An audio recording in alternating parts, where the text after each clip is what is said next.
কোনো হুমকি ধামকি আমরা পরোয়া করি না, এই কথাটা বলছেন জামায়াতের আমির ডক্টর শফিকুর রহমান। গতকালকে তিনি ওনার ঢাকা 15 আসনের মানে ওনার নির্বাচনী যে এলাকা ঢাকা 15 আসন, সেখানে সুধীজনদেরকে নিয়ে একটা ঘরোয়া মিটিং করছে।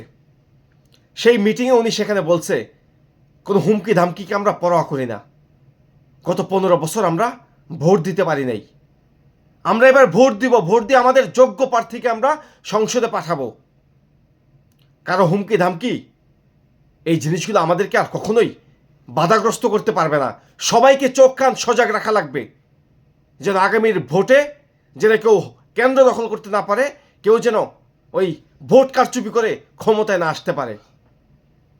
সবাই নিরপেক্ষভাবে ভোট দিবে, ভোটের পর যেই ক্ষমতায় আসুক আমরা সবাইকে সাধুবাদ জানাবো, কিন্তু সবার ভোটের নিশ্চয়তা আমরা করতে চাই।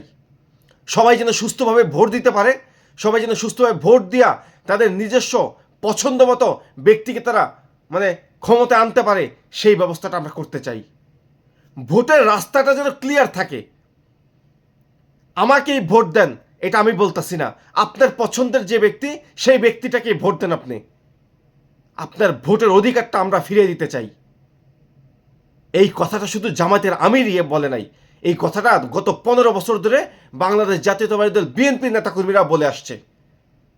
মহাসচিব মির্জা ফখরুল ইসলাম প্রতিটা কথায় কথায় বলে যে আমরা ভোটের অধিকার ফিরিয়ে দিতে চাই।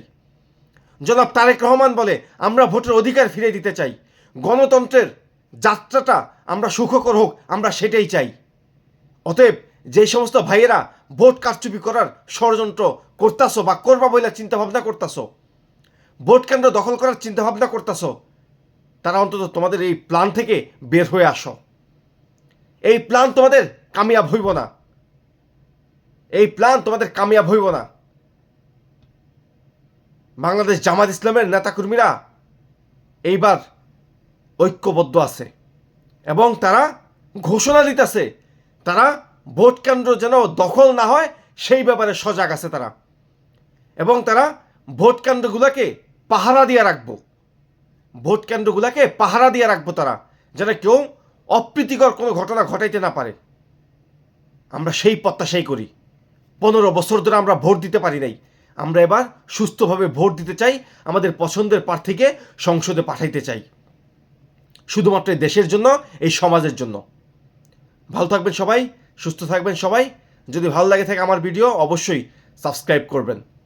আসসালামু আলাইকুম।